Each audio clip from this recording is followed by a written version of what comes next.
저는 이 시간에 십자군 운동을 통해서 나타난 잘못된 믿음과 성경에 대한 잘못된 이해를 이야기해 보려고 합니다. 십자군 운동 안에 여러 요인이 포함되어 있습니다. 가장 고위층에 있는 교황의 경우는 동방교회와 서방교회가 갈라져 있었습니다. 그때 동방교회에서 도움을 요청했기 때문에 동방교회를 자기 휘하에 늘려는 그런 욕심이 있었습니다. 그리고 귀족들은 유럽에서 영지를 얻지 못하는 경우 새 곳을 점령해서 새로운 영지를 얻으려는 욕심을 가지고 있었습니다. 그리고 일반인들 중에는 십자군 운동을 통해서 자기가 지은 죄를 용서받으려는 그러한 의욕이 있었고, 또한 경제적으로 많은 빚을 진 사람들은 빚과 세금을 탕감해 준다라는 그런 교황의 말 때문에 십자군 운동에 참여했습니다. 저는 이제 여기에 나타난 여러 가지 요인을 설명하려는 것보다 그 십자군 운동에 나타났던 잘못된 신앙과 잘못된 성경 이해를 이야기해 보려는 것입니다.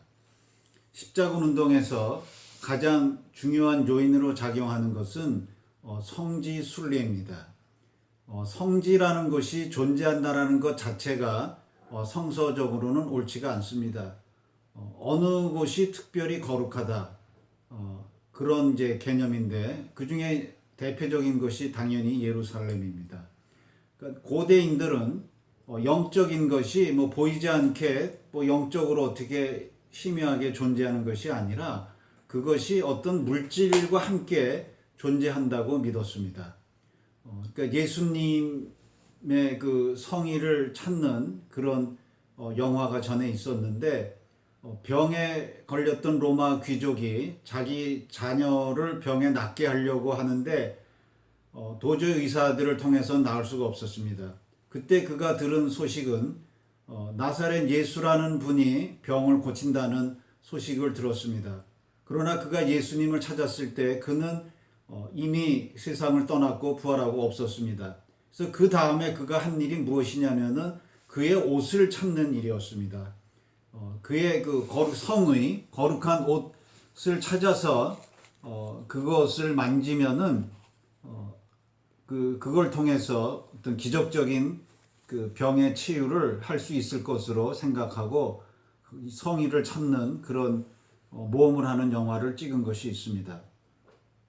이제 그와 비슷한 많은 일들이 그 고대 그 유럽인 사회에 이제 존재했기 때문에 그 유럽의 교회들이, 캐톨릭 교회, 오래된 교회들은 대부분 순교자의 무덤 위에 교회를 세웠습니다.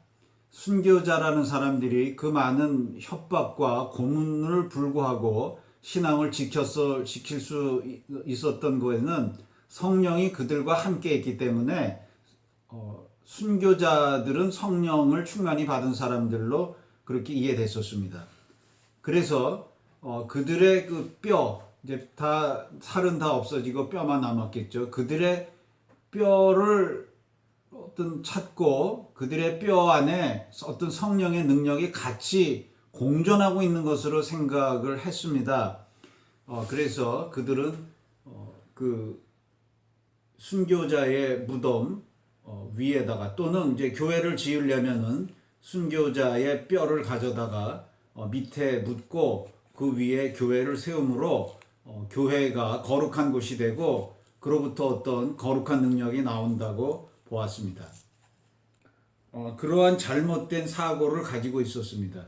그리고 그 십자군 운동에서 가장 중요한 성지는 예수님의 무덤입니다. 313년 기독교를 공인했던 콘스탄티누스 황제는 그의 어머니 헬레나의 영향으로 기독교인이 된 것으로 알려져 있습니다. 그의 어머니가 예루살렘을 방문하고 예수님이 묻혔던 무덤을 발견했다 그러고, 예수님을 못 박았던 십자가의 나무 일부를 발견했다, 그런 이야기들이 전해 내려오고 있습니다. 그래서 그 위에 성묘교회를 지었습니다. 그리고 이제 서구의 사람들은 그곳을 찾아가는 것을 어떤 신앙의 한 표시로 여겼습니다. 그러니까 성지 순례라는 것들을 오늘날도 그런 용어를 전통적으로 쓰는 용어를 쓰고 있습니다만, 오늘날의 개념으로 말한다면은 기독교 유적지 관광 여행이라고 말을 해야 됩니다.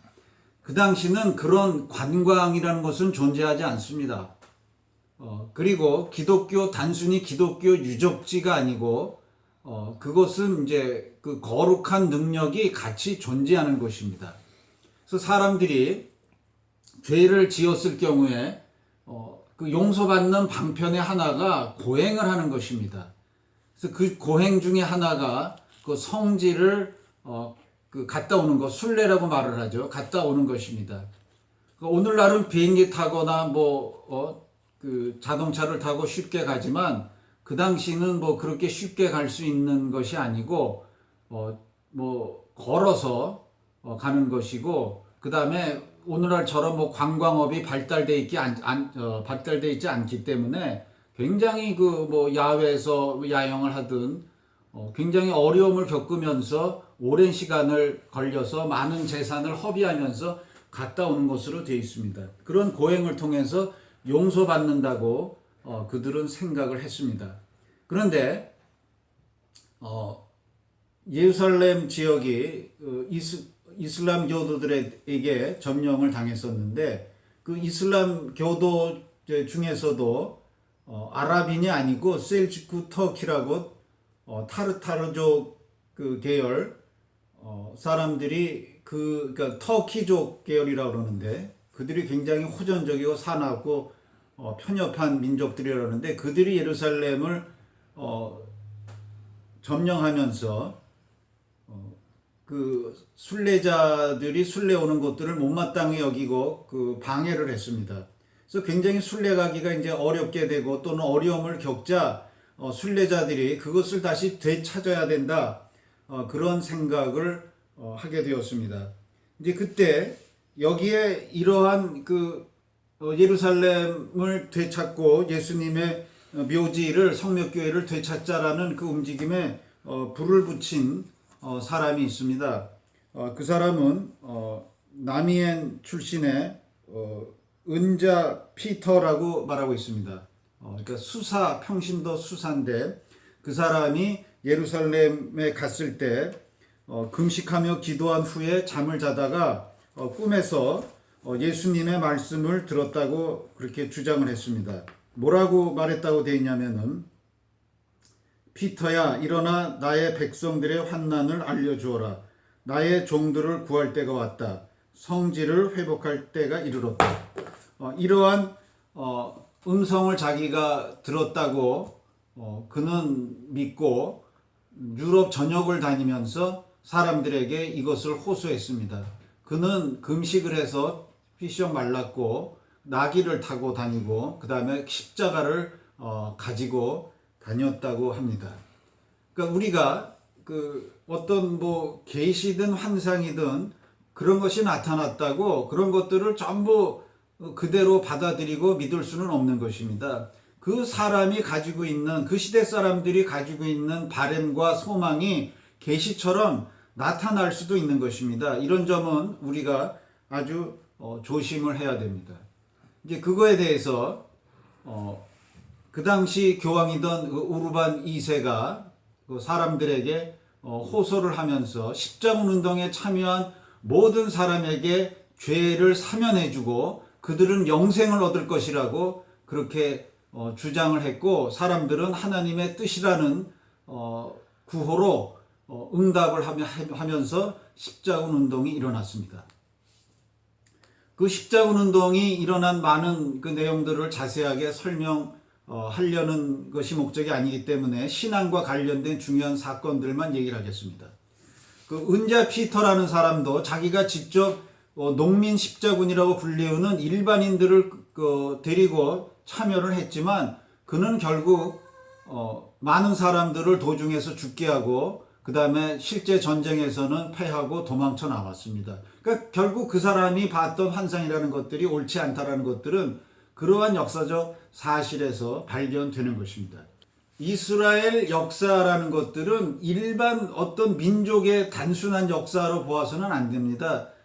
그것은 그 어떤 구원의 역사를 상징하는 단 이례적인 사건이지 그것을 오늘날 누가 되풀이할 수 있는 그러한 일은 아닙니다. 그러나 십자군에 참여했던 사람들은 그 일을 자기네가 다시 이제 되풀이한다고 생각하면서 오늘날 입장에서 봤을 때는 완전히 그 인종 청소를 하고 학살을 한 그런 일들을 신앙의 어떤 표현으로 경건의 표현으로 그들을 전부 다 죽이는 일을 했습니다. 그러니까 이것들은 그 성경에 나오는 그 내용들을 잘못 이해하는 그러한 그 내용들이 십자군 운동에 깔려 있다는 것입니다. 그리고 십자군 운동에 나타났던 참 황당한 이야기 하나고 비참한 이야기 하나는 소년 십자군 이야기입니다. 1212년 13년 독일에서도 일어났고 프랑스에서도 일어난 10살 12살 되는 목동이 또 그리스도의 계시를 또 받았습니다. 그 예루살렘을 다시 그 깨끗하게 된다는 그 계시를 받았다는 이야기를 하면서 사람들을 모았습니다. 그리고 뭐라고 주장했냐면은 그동안에 십자군 운동 여러 번 하는데 성공하지 못한 이유는 죄 많은 어른들이 참 갔기 때문에 하나님의 능력의 기적적인 도움을 받지 못했다. 그런 주장을 하면서 소년들을 모아서 뭐 2만 또는 6만 정도 되는 소년들이 그들을 따라갔다고 합니다.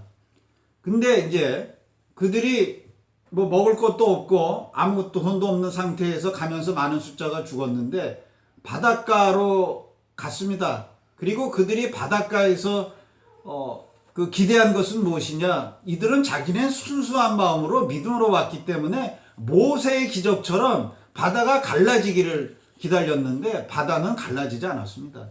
그리고 그들을 태운 그 마르세유 상인들은 배가 일부는 파손되고 일부는 그들을 배에 태워서 이집트의 노예로 팔았다라 그러는 정말 비참한 사건이 일어난 것이 십자군 운동의 사건입니다. 교회사는 중세는 계시와 미신이 기적이 아주 뭐 뒤범벅이 됐던 시대라고 이야기를 하고 있습니다. 믿음이라는 것들은 자기가 그렇게 굳게 믿는다고 되는 것이 아닙니다. 믿음이라는 것들은 하나님과 우리 사이에 구체적인 분명한 약속하에서 믿음을 믿는 것이지 자기 혼자 믿는 것은 사랑으로 치면 뭐 짝사랑이나 다름없습니다. 믿음이라는 것은 관계 속에서 형성되는 것인데 사랑이라는 것이 자기 혼자 뭐 사랑한다고 사랑이 이루어지는 것이 아닌 것처럼 믿음이라는 것들도 하나님과 우리 둘 사이에 그 쌍방간의 약속에 의해서 믿음이라는 것들이 이게 인정되는 것인데 우리 혼자 굳게 그렇게 믿는다고 되는 것이 아닙니다. 그리고 십자군 운동에 참여한 사람들에 대해서 교황은 그 어깨 여기에 붉은색으로 십자군 표시라라 그랬는데 그것이 하나님이 우리를 보호해 준다라는 표시라 그랬습니다.